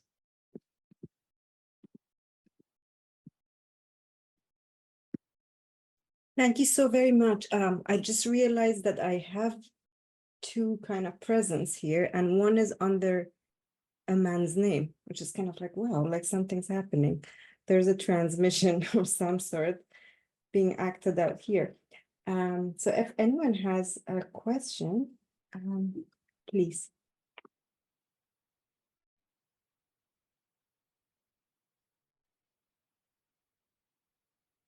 Hilda, go ahead, please. Oh, yes. Thanks. Hi, Alireza. Thank you so much for this very interesting trajectory, very kind of bringing a lot of food for thought. I have some comments. I think that you are bringing a very sort of nuanced way of kind of understanding the sort of transgender, what, for example, other authors might have called an epidemic. For example, Marco Antonio Coutinho was referring in some other talk at some point about the how in Iran, precisely what you mentioned, right? Like as a way of denying homosexuality, kind of promoting this. But I wanted to say that, yeah, it's you nuance very, very kind of very delicately the relationship between the social and the subjective, no, the unconscious and the social situation. I wanted to mention a little bit kind of based on certain experiences that I have had in the clinic, how this sort of kind of movement, no, the movement of LGBT kind of originally is a response of the heteronormativity that has prevailed with patriarchy, like, right? It's a response to that, right? Like we cannot isolate fully kind of the manifestations of jouissance or present without, yeah, kind of seeing that there's an co-production, as you said, an entanglement, right, between the social and the subjective or individual. But I was thinking how, for example, the psychology of the masses, identity politics, if you want, play a great deal in sort of how people might sort of look for these, as you said, these kind of solutions as a way of finding some sort of anchoring in a society that less and less provides means of social bonding, right? Like I have an experience in which we were exploring the sexual ambiguity and whatnot, and it was like in 2 sessions that decided to start a transition, and I was surprised about how fast this process was. Like in 2 weeks already, like a decision that it was not properly, I would say, explore logically. It was just like almost like an acting out based a little bit on psychology of the masses, like a certain push by like peers and that sort of thing. And yeah, and obviously goodbye analysis, right? Like analysis is where we extend those questions, but sometimes it's not possible, right? Like, because more and more, I don't know if it is the experience of some analysts here, but I find that you said everything is symptomatic, but maybe not everything, because symptom requires that represents something else than what it represents. But what we are facing now more and more is sort of a generalized anxiety in a way, like, like difficulty to actually make symptom, right? Like sort of something that represents something else. So in a way, like sort of the strength of the imaginary, right? Like, therefore the need of I'm trying to engage more and more with theorizing a little bit more the imaginary, because it's kind of the imaginarization, for example, of the name of the fathers, like more and more is what we are seeing. So understanding a little bit more this grasp, of the imaginary, it's so important. And finally, just I really love two things that you mentioned, sort of with regards to castration, these things about the generation, sex, and I would say authority more than power, but yeah, I really like those kind of things to nuance a little bit the process of castration, and also bringing back the four fantasies, fundamental or kind of paradigmatic fantasies. I really appreciate that. And the lacks as well that you mentioned from Lacan about the lack of sex, the lack of what was the other, the lack of life, right? Which I refer at some point as three like fundamental structural traumas, right? The trauma of occupying only one sex, the trauma of mortality, and also I would add the trauma of not being the only one, the trauma of narcissism. Yeah, again, the imaginary, that is so, the imaginary is the base of jouissance, right? Like we enjoy it because we connect to an image, of certain self. But anyways, I say a lot of things. Thank you so much, Alireza. I really enjoy that. But I would like you to comment a little bit about this aspect of the psychology of the masses and how it impacts. Thank you so much for your comments. A lot of food for thought. I particularly, before I go on to the psychology of the mass, I particularly liked your point about the general anxiety and the difficulty of creating a symptom, which in the Freudian language was the distinction between the actual neuroses or the actual pathology versus the psychoneuroses. In a sense, what you're speaking about is also the difficulty of creating a transference, which comes with the difficulty of creating a symptom. And I think that the temptation of the immediate jump towards the biomedical solutions goes totally hand in hand, as you say, with that. So we could sort of say that part of the ethical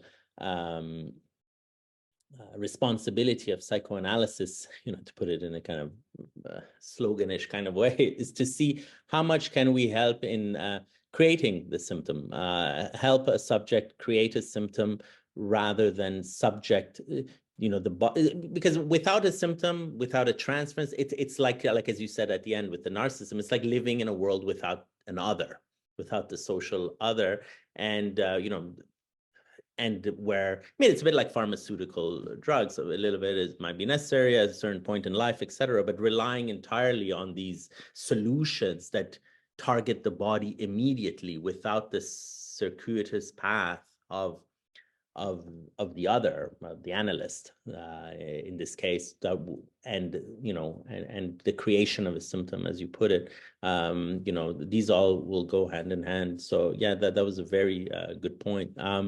With respect to the identity politics, I think that the idea of the epidemic is very interesting because, La Rochefoucauld, and this is Jacques-Alain Miller, he mentions it somewhere. La Rochefoucauld says, I have to find the exact quote. I think I have it right here. Let me see if I can quickly find it. La Rochefoucauld says, there are some people who, no, where is it? There are many people who would never fall in love if they had not heard of it, something like that, which is a very, very interesting line precisely to explain this kind of the mimesis of the social world. And Jacques-Alain Miller takes this idea and sort of, so yeah, where is it? Il y a des gens qui n'auraient jamais été amoureux s'ils n'avaient pas entendu parler d'amour. There are people who would never fall in love if they had never heard speak of love. And he takes this idea and extends it precisely to the epidemic that you're talking about. Many people would not be transgender if they had not heard about it. And now, of course, I don't want to deny the severity of the experience of what happens in the body and the singularity of it. But I think that with respect to the politics of the masses, I think it's very much tied to what I sort of began talking about, is this problem of mondialisation or globalization, which is that now with the encounter of civilizations, it's increasingly impossible. It's nearly utterly impossible in really believing in one's traditions and identities. And there is a crisis of identity. Identity is, in a sense, a crisis itself. Most identitarian movements are going to finally reach the impasse of their own internal contradiction. And I think that the unfortunate thing is that the contemporary solution to the essential problem of identity politics is the growth of fanaticism, is blaming some other for the problem that is inherent to identity. In this form, as you called it, the imaginarization, which has created this problem of a battle of pure prestige between the civilizations. Of course, now we're seeing it in its deadly form in the Middle East, where you have basically a clash of civilizations, but it's really the clash within each civilization that just can't believe in its own identity anymore. And it's the sort of thing that's happening now. Masculinity and femininity have lost belief in themselves in a certain sense. Judith, yes. Hi. Oh, hi. I admire you for taking on this topic. It's a very difficult topic, and at least I find it very difficult. And I was oriented by your comment that Patricia Garavici said, following Freud's comment that the penis and the vagina themselves are signifiers. They're not, they aren't things that should be attached to a real, but they're signifiers, so kind of like man and woman. And the difficulty, and I think that's a reasonable idea to think about, that just because you have a penis doesn't mean you have to be a man. But to then, it seems to me that the logic that follows from that is, if you want to be a man, you don't have to do anything with your penis, because having a penis doesn't make you a man. And there are lots of people who are maybe men too, but certainly women who have lived lives being much more male-like in their daily life, and sometimes even in their presentation, but certainly living as though they were the male in a situation. So the difficulty for me is that the very people who want us to be flexible, like in our language, we already have a means of being flexible, which is, the means is to say that the word itself is a signifier, or that we're talking in metaphor, and that when we talk in metaphor and using signifier, we know that there is some relation to the real, but it's not a fixed, hard relation to the real. There's room to play in there. And so we already have a way of dealing with people who feel more masculine or more feminine, or who want to wear the clothes of that kind of person, or and so on. And so this category of people who then actually want to and are allowed by others, like it's not only the people who want to, but it's their enablers, including the physicians, who take this radical approach to something that it would seem possible to be worked out through language, actually start cutting pieces of them off. And that contradiction, it's kind of those people who want flexibility are the very people who insist that being a female means you must not have a penis, or being a man means you must have a penis. I don't know if you follow me, but that's how I always get stuck there, because as soon as you move to this, it's the moving from the world of language, metaphor, signifier, symbolic, even imaginary, that we can be very flexible into this world of the very concrete. And that is disturbing, and I guess is why it leads one to think about a difference in kind in diagnosis.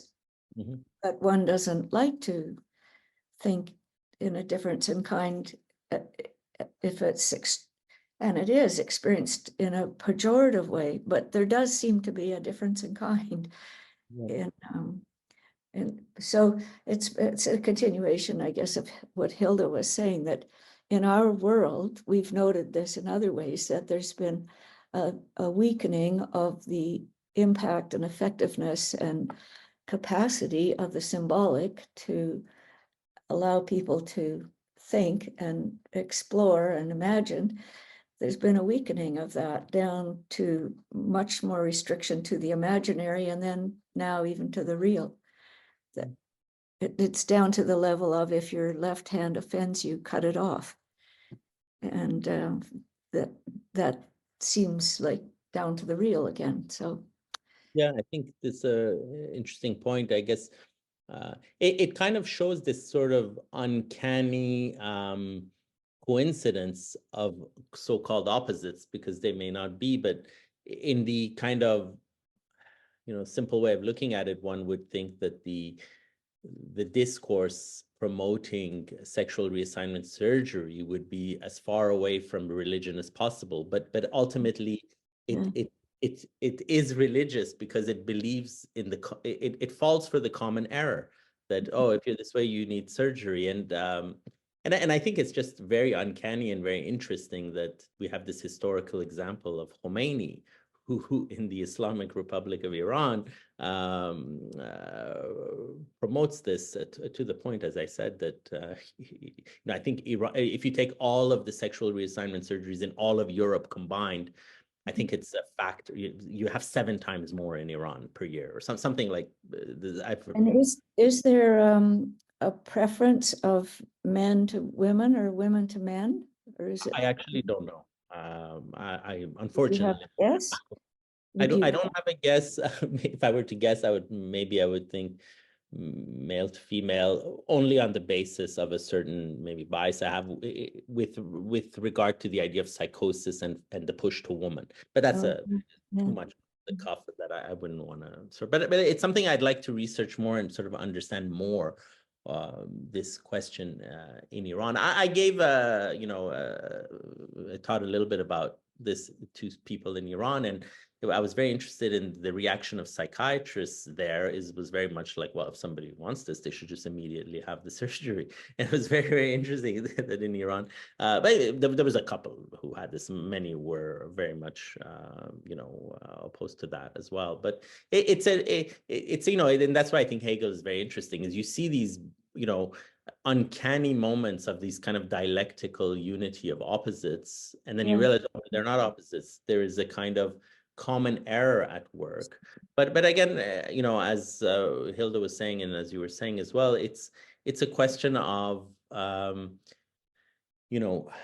giving up the space. The psychoanalysis is really about space, and medicine is not about space. It's about suffocating space. It's you're even unconscious. There's no space, and psychoanalysis is, how much can the analyzed mind of a psychoanalyst help a not yet analyzed person create a space for themselves. Firstly, using the analyzed mind of the analyst. It's very, very important that an analyst be analyzed, right? Because that's the only way you can possibly create a space for someone else.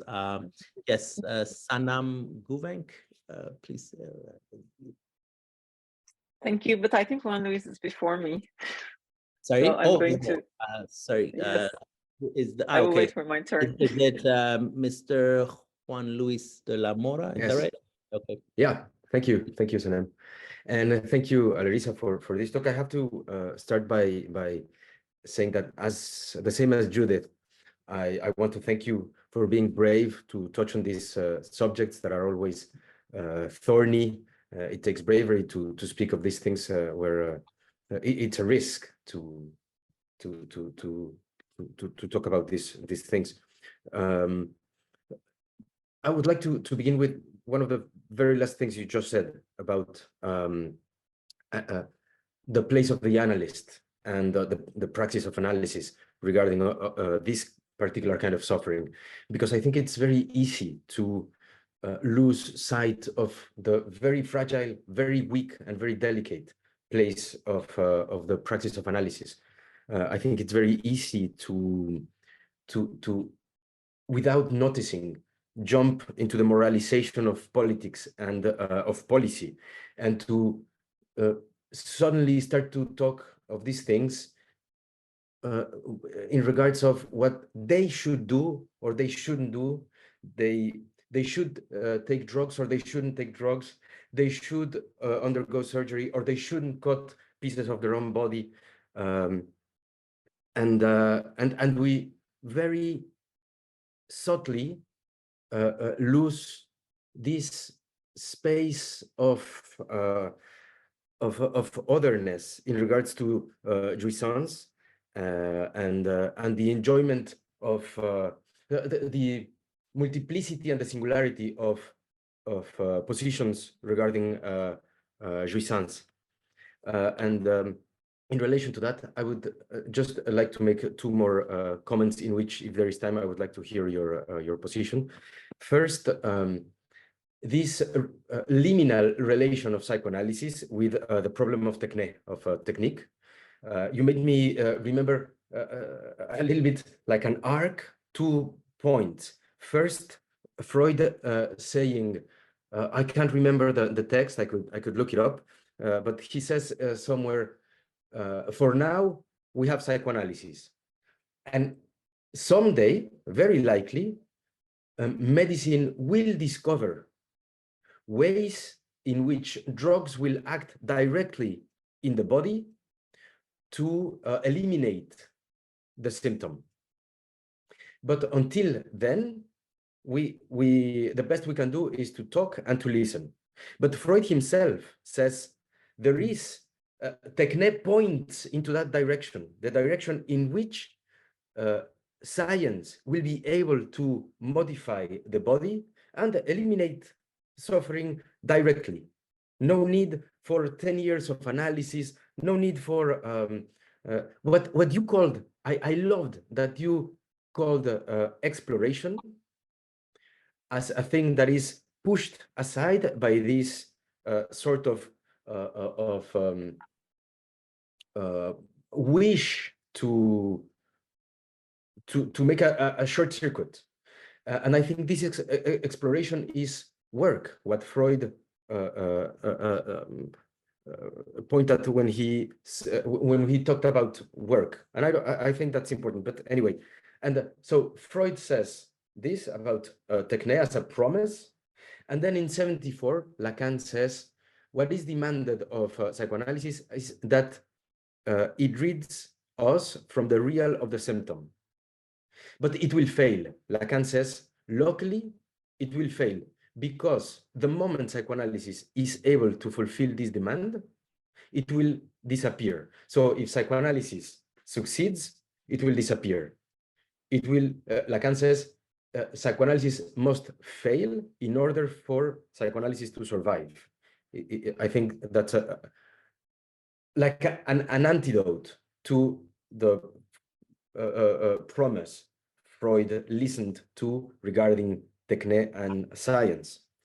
And finally, in this regard, I think it would be also, it is always good when we speak about sexual relations, the relationship between the sexes, I'm sorry, and the non-relation between the sexes in Lacan's teaching, to remember that sexual difference, as Lacan thinks of it, is a Western construct that has been imposed through colonialism into almost a universal form of thinking about the sexes.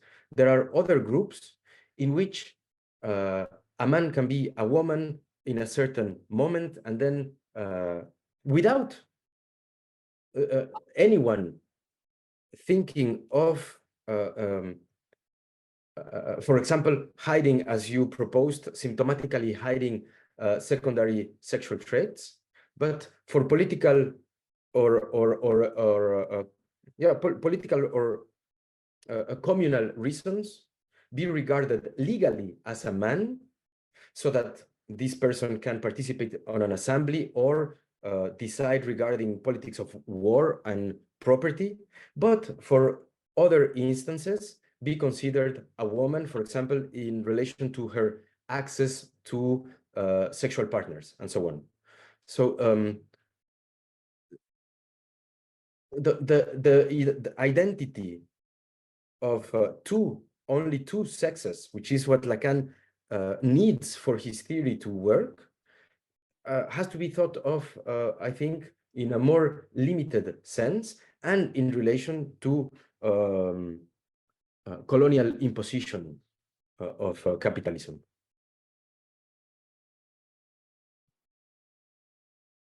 And thank you again for your bravery and for this very interesting talk.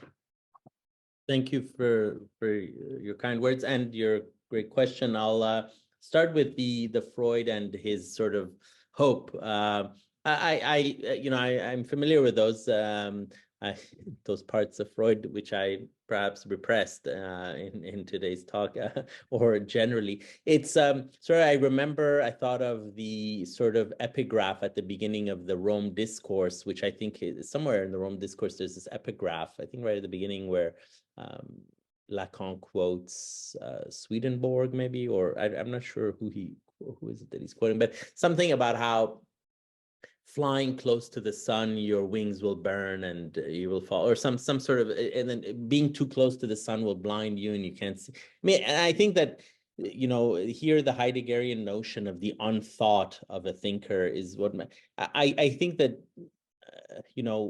Freud had one foot deeply within the biologism of his time, a biologism that has just changed form and that exists today in a different way. And I think the genius of Freud needed Lacan to come to fruition in the sense of Lacan kind of told us what the unthought or the unconscious of Freud's text is. These passages where Freud sort of talks about these hopes that one day biology or Darwinism or medical technique will substitute psychoanalysis. I mean, I sort of see it as a remnant of the way Freud is steeped within the scientific, biologistic ideology of his time and perhaps even of ours. I, in a sense, I can see it as a kind of a weakness of his thought and a kind of remnant of a kind of infantile wish. It is an infantile wish, which I think that what you mentioned about Lacan is that psychoanalysis has to fail. It's very well put.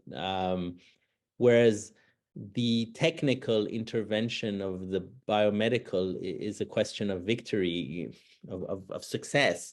You know, in Seminar 20, Lacan says, "Il ne faut pas vaincre." You know, one should not to succeed. This is, you know, and this is, I think, the radical difference between psychoanalysis and other forms of, quote, mental health, is we're not looking for a kind of success. But of course, this tension within Freud between the biologistic, and it's kind of repressed. I mean, Lacan just pretends it's not there in Freud. I mean, he references it once in a while, but of course, Freud, held biology as a kind of hope for the future and so on. I mean, it's obviously something that I don't think Lacan shares. With respect to your last point, if I sort of understood right, I mean, which I guess kind of maybe touches on what you said at the beginning about one has to be careful about the ethics of, like, one should do this or one should not do that. And is this an imposition, whether it's capitalism or colonialism, etc. They're very, very good points. And I think that they're very, very important because ultimately what matters in all of this is the singularity of each subject and whatever ethical choice they make to find some kind of a, quote, solution, a solution that will always fail, as you put it very well. But, there's a good enough factor. I mean, to quip again Winnicott. And I think that it's, Zizek has a great point where he quips Bertolt Brecht, who says, what is robbing a bank in comparison to creating a new one? And what is madness in comparison to reason itself? Like the pretense of being rational is probably the highest form of madness. And I think psychoanalysis has to be very careful not to represent the principle of reason. But that said, it does represent somehow minimally a principle of castration, of sexual division. But that has to be understood very much singularly by each individual in however way they want to come to terms with this in their own failing way. So it's a bit complicated. Psychoanalysis does not provide the boundary that separates reason from madness. Whoever claims to provide that boundary is the most mad of all.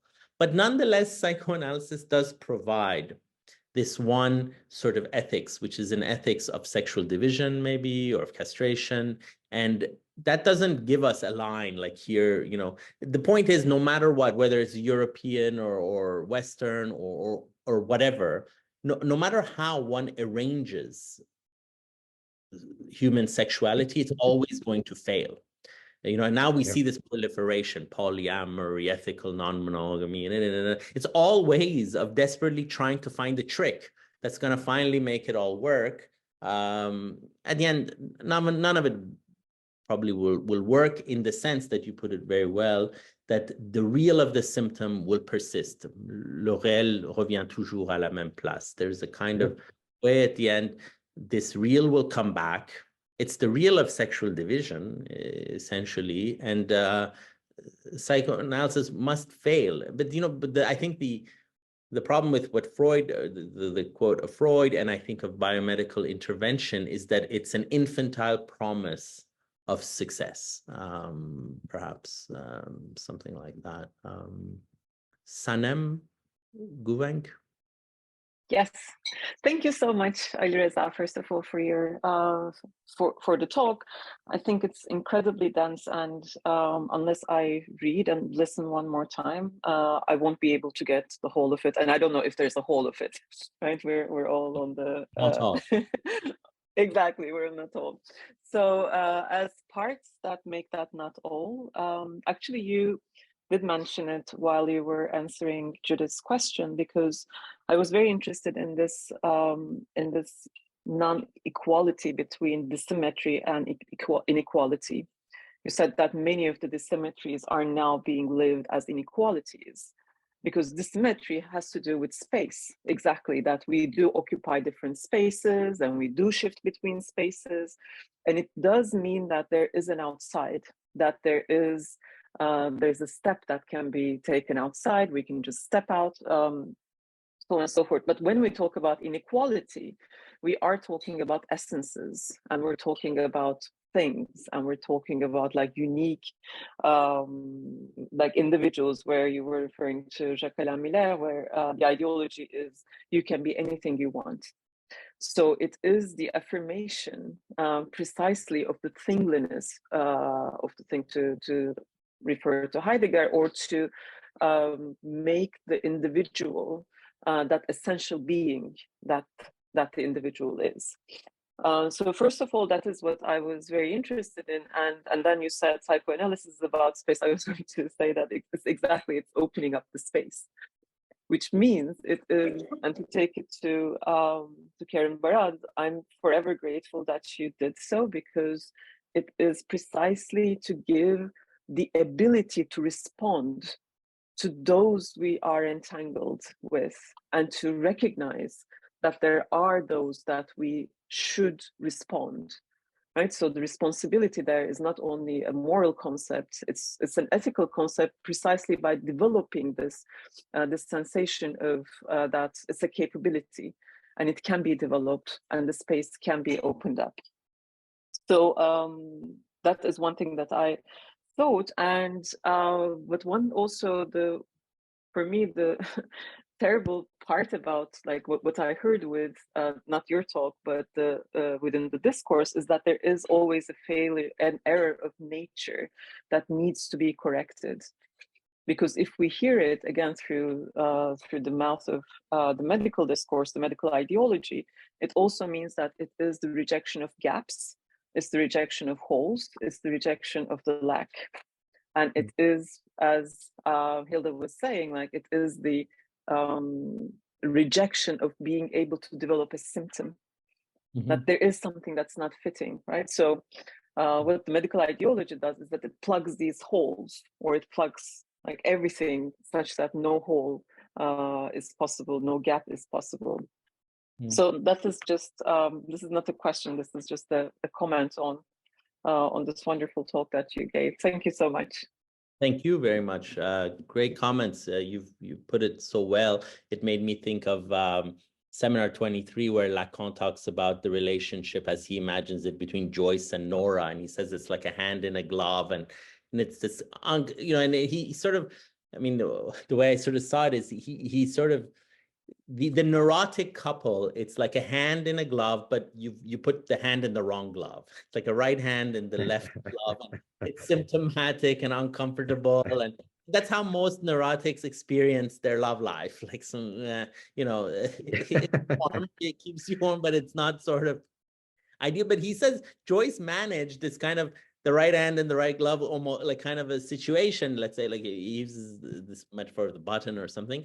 And I think that that's kind of, medicine is trying to make the body fit you like the right glove. And I guess what psychoanalysis discovered is that the subject relates to his or her body like a hand in the wrong glove. And you know, that opens the space of creativity. It forces you to do things. It opens the space of freedom, as you said, gaps and holes and things like that. And then all of a sudden medicine comes and says, oh, we're going to get the real of the symptom, as you put it very well, Juan, and the gaps, as you mentioned, Sanam, is precisely this kind of forever, you know, there's going to be this disjoint. And psychoanalysis, you know, to go back to what you said about 1974, we could say like psychoanalysis can never correct this error of the hands, you know, and that error is precisely the protest, the signature of the subject of something, you know, and it that creates basically a never-ending speech in the subject. Tej, please. Mm-hmm. Hey, Ali, thank you so much, and thank you, La Consolant, for this. Ali, every time you talk, it's like you give us so much confidence to go through very difficult terrain. So thank you for doing this.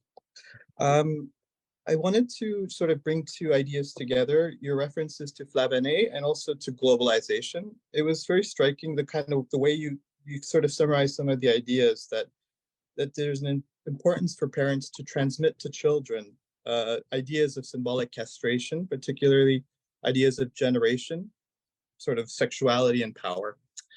And in a globalized context, I was thinking of this funny kind of moment that happened when I was a child, where my neighbor noted that my mother was talking to me in Punjabi, for example, and me and my brother are always replying in English, for example. And the neighbor goes, well, Mrs. So-and-so, why do you always speak in your native tongue and your children always reply to you in English? So it just kind of got me thinking about this, the gaps that are happening in these kind of globalized contexts where transmission is interrupted. Transmission isn't transmitted so kind of seamlessly, it would seem. So I would just love to hear a little bit more about what you have to say about this contemporary context of the difficulty of transmission, where we're using so many different languages to the point where parents don't understand their children, children don't understand their parents. It's very common here in Toronto. I see, Indian and Pakistani young people saying, I'm Canadian, they're Pakistanis, they're Indians, and so on and so forth. And the kind of implications this would have for the sexual division, or any thoughts that you would have. I'd really appreciate it, Ali. Thank you. Thank you. Yeah, I think clinically, it's extremely important. I look at my own practice, and I don't want to draw big conclusions from that, but I don't know if there are studies about it, but what one does see, and I've heard people talk about it here and there in talks and in classes and things, is what I see in my own practice anyways. I work with some of the Iranian population here in Toronto, and what you sometimes see when you work with young people is they were often born here, grew up here, a bit like what you were saying, and their parents grew up in Iran. And what does happen is Iran is a very different society from Canada, but all of a sudden it's so many millions of people will have the experience of both of these cultures. And what tends to happen is that parents who are raising a child, Iranians who are raising a child who's born in Canada, often feel a lack of confidence in transmitting precisely their values to the child, because they think, well, we're in Canada, maybe it's okay if my daughter wears high heels at the age of 8, I don't know, or whatever. And so, or maybe it's normal to give my child $500 of allowance a month, or they just don't know. And so the child can manipulate that. And it's, again, to go back to Juan's point, the child becomes successful at duping the parents, but and not being duped, and the non-duped heir, as Lacan says. And then you see, and I don't want to draw big conclusions anecdotally, but I see a lot of cases of psychosis. And in the Iranian diaspora, sometimes the young people come in, and after a few sessions, it just dawns on me that, it's a psychotic structure. Again, nothing wrong with the psychotic structure, but it does point to, did something go wrong, or did something not happen at the level of that transmission? And precisely like you say, I'm Canadian, they're Pakistani, or they're Iranian. And I think it's this lack of confidence in authority. And of course, liberalism looks at authority with suspicion in a paranoid way. Authority is a form of love. It's a form of care too. It's not just, of course, it can be forceful, and it can be criminal too, but it certainly isn't that in itself. It can contingently become that.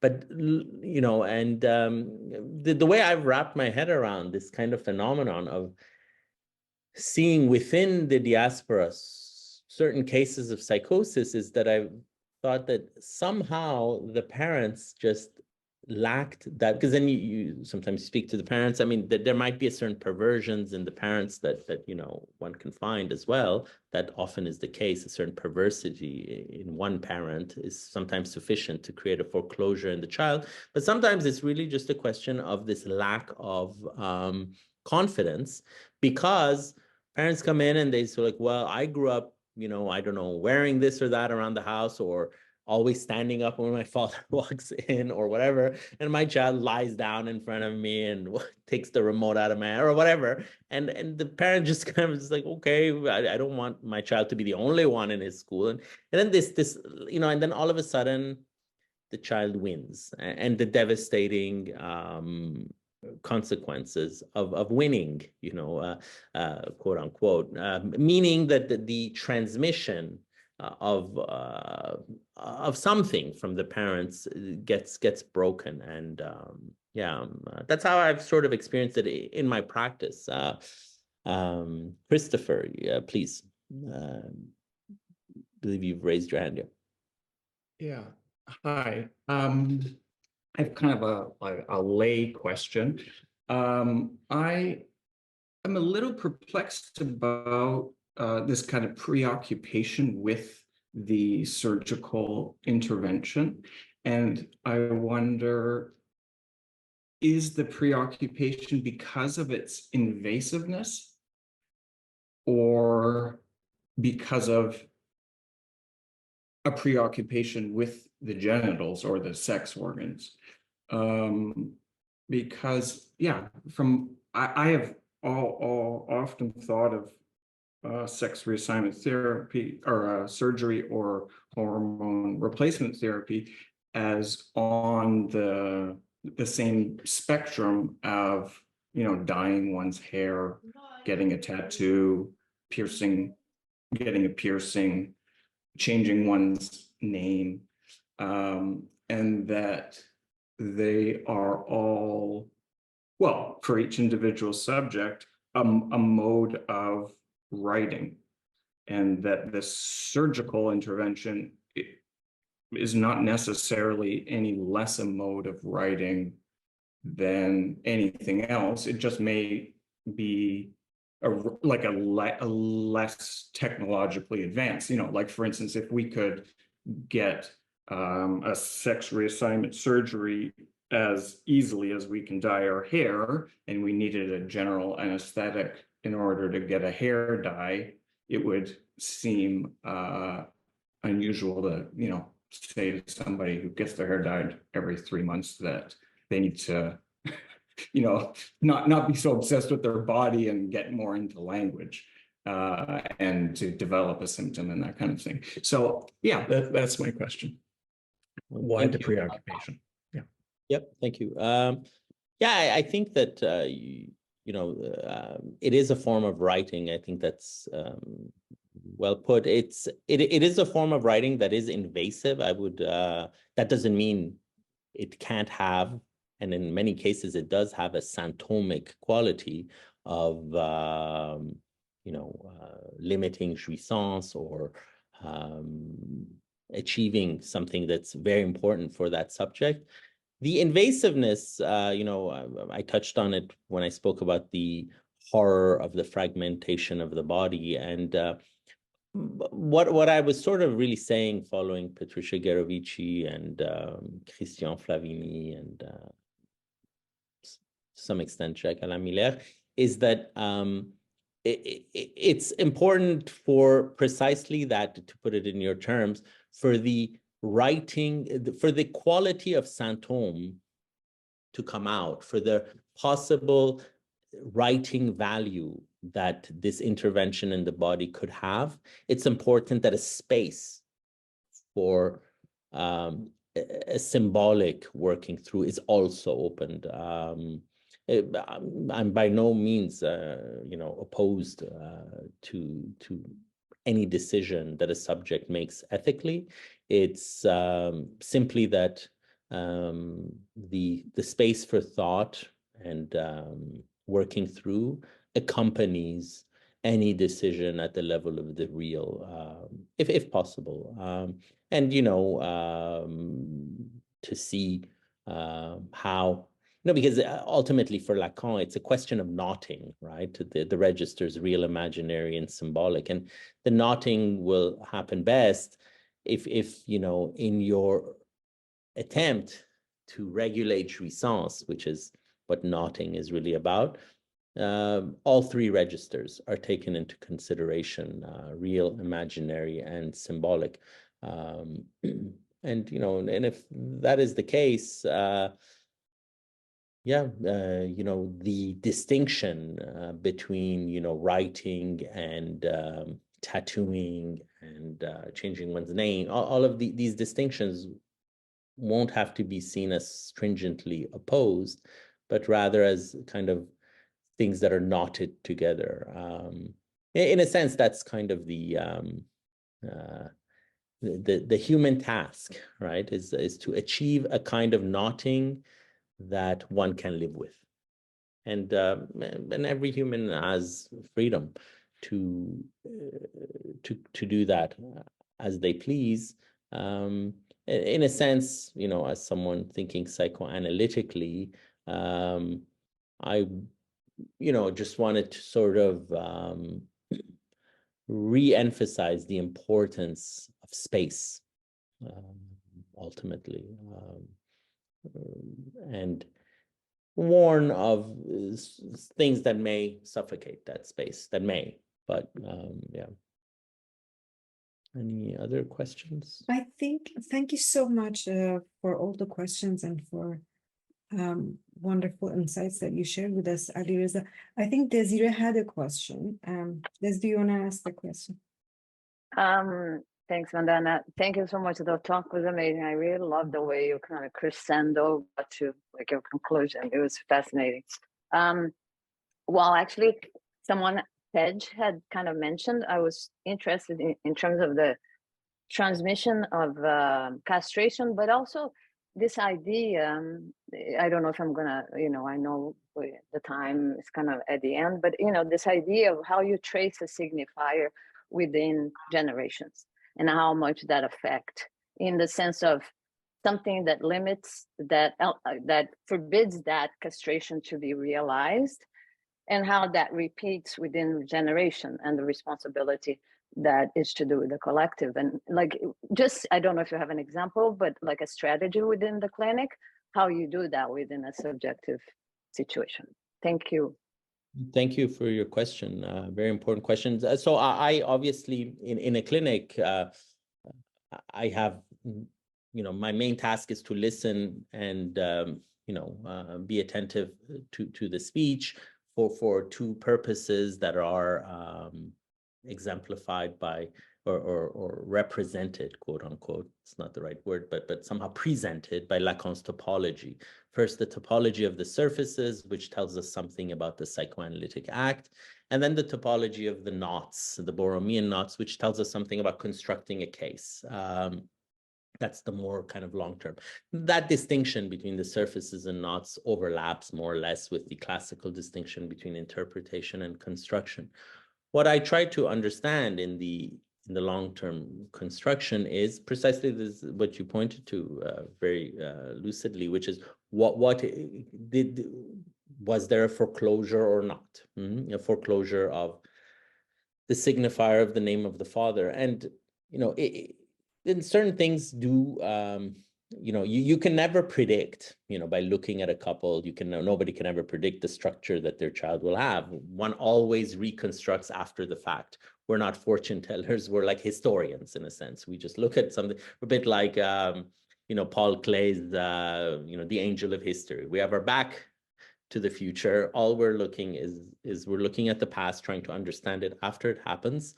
And one of the things we kind of look at, it's a bit of kind of a archaeological, let's say, work, is we're trying to sort of understand what may have caused, in the case of psychosis, a foreclosure. And the different types of things that can cause that are quite well known to psychoanalysis. One is the excessive functioning of one of or a number of fantasies.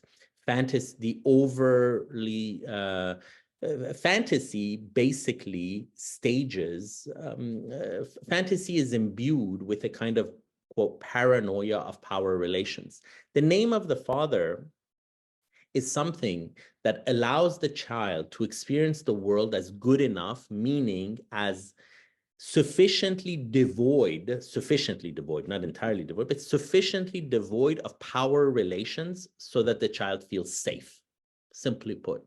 Now, in a family situation where the conflicts of power are too strong because of an excessive form of presence of fantasy, the child may, we can't predict, but may experience that situation as so imbued with power relations that the idea of a name of the father, of a kind of world that can minimally at least live outside of power relations, so that a kind of functioning of law or love above power relations exists enough. There's a bit of a Santa Claus or someone nice, that isn't there for power. That experience cannot be made for a child where that presence. So the quality of the relation between the parents is one factor, but also one has to look a generation before too. Lacan says it takes 3 generations to make a psychotic, because it's a question of what is transmitted from the grandfather to the father and eventually to the child. And is there a schism there? What causes a schism, as I said, is, that the quality of the relationship, but it's also, the discourse of the mother in the classical sort of traditional family. Is the quality of the father. Is the father cruel? Is the father an imposture? Is the father just interested in his power? Or is the father very, very weak, too scared to impose a bit of authority, like in the examples I gave from my own practice? Or maybe the father is none of those, but the mother's discourse devalues the father as representative of this realm of law beyond power relations. These are all different types of things that kind of break the genealogical transmission. In that sense, there's a kind of